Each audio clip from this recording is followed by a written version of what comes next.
Hi everybody, this is Jordan Davis again. Thank you for clicking on this video and welcome back to my channel. If you don't know who I am, I'm a graduate student at the University of North Carolina at Chapel Hill.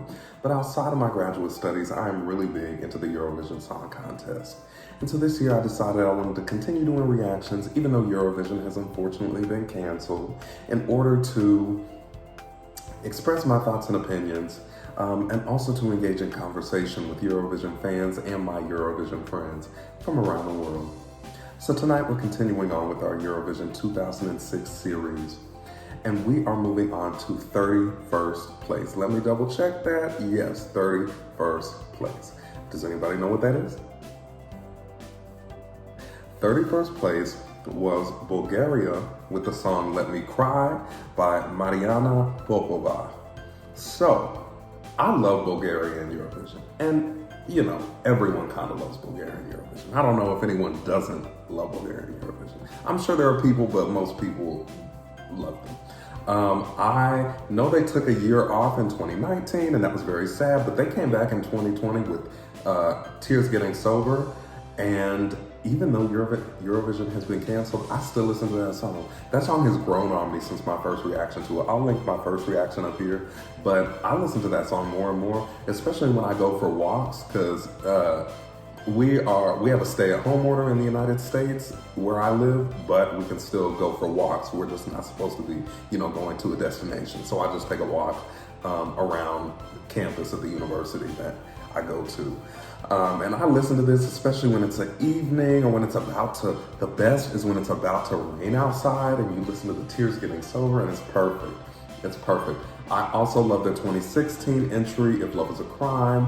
I think everyone kind of widely accepts that as the beginning of the Bulgarian Renaissance in Eurovision. And so I'm really, I still listen to that song very frequently, and I love it every time it comes on. But even some of their little bit older entries, like 2012 with Sophie Maranova, Love Unlimited, I still listen to that song so often. I love that song. And I loved her performance of it. She is just doing her thing on stage alone, and she did it. But no, I really do like that song, actually. I listen to it quite frequently. More than I would have thought like 5 years ago that I would have. So I'm really, really in love with Bulgaria and Eurovision, actually. So anyway, I'm really interested to hear what they brought to Eurovision 2006. It's interesting because a lot of countries that do really well today have been in the bottom so far. So Albania was in the bottom 10, Cyprus was in the bottom 10, Slovenia was in the bottom 10, and now Bulgaria is in the bottom 10, and then hint, hint, Estonia is next. So I'm like, wow. It was definitely a different time in 2006.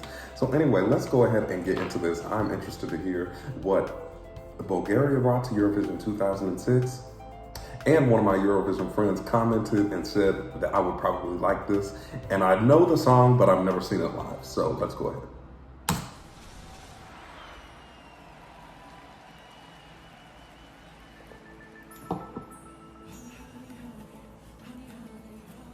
Oh, I forgot about this part, this opening, like Indian sounding ethnic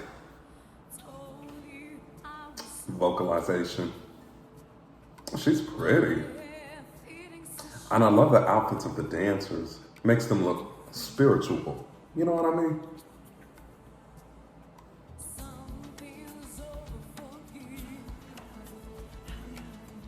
Oh, I love their outfits.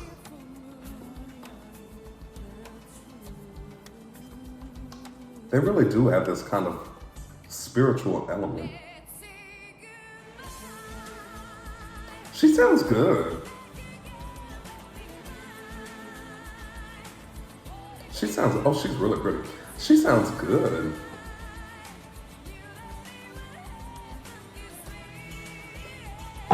And she has a unique voice.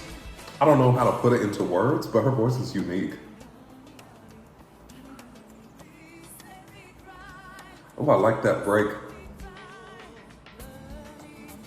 It really reinforced the Let Me Cry thing when her voice broke like that.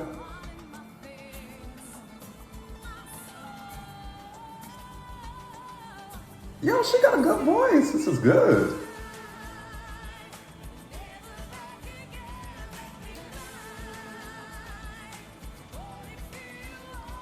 Okay, I like the backing dancers' outfits. Don't know about the backing singers. I don't know if I like those outfits. She's owning this shit. Scar. I try to cuss less when I'm on here, but like, hopefully y'all don't care that much.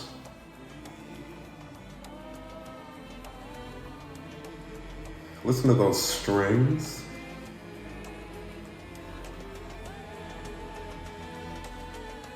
Mm-hmm.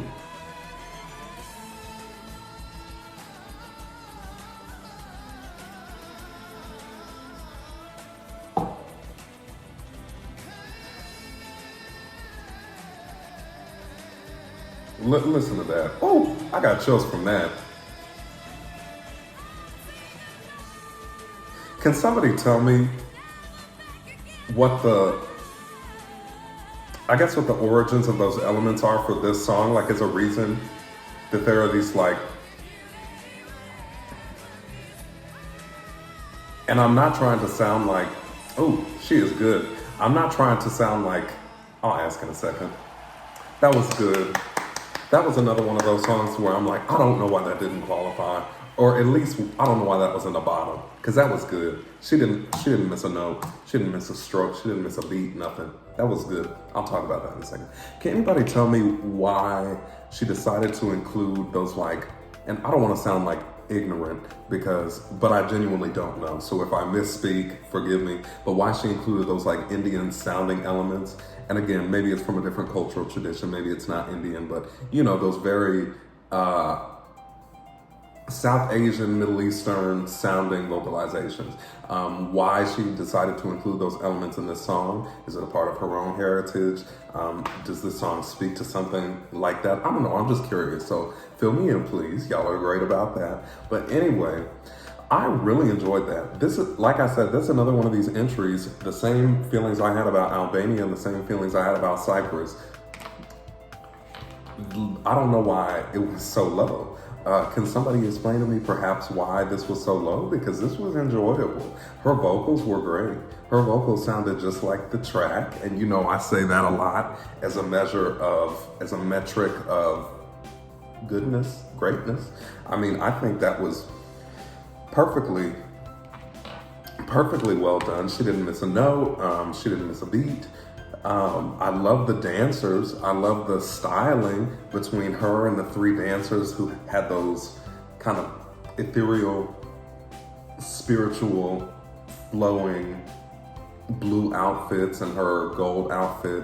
I loved that. I don't know that there's anything about this that I didn't like.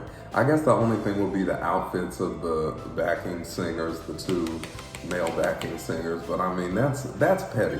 That's not enough of a reason for this to be so low in my mind. So can y'all tell me why the hell this is so low? Because I really enjoyed this. But anyway, if you like this video, please go ahead and like this video. Comment below your thoughts on this song.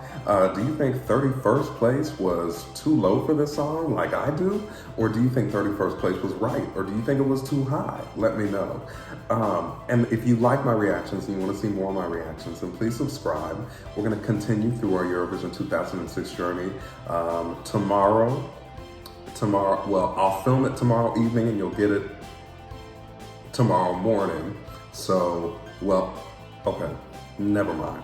I'll film it tomorrow evening for me filming it now, and you'll get it the morning after you're watching this. Anyway, you'll get it a day after this video, just know that. But otherwise, thank you so much for watching this video, and as always, I will see you next time.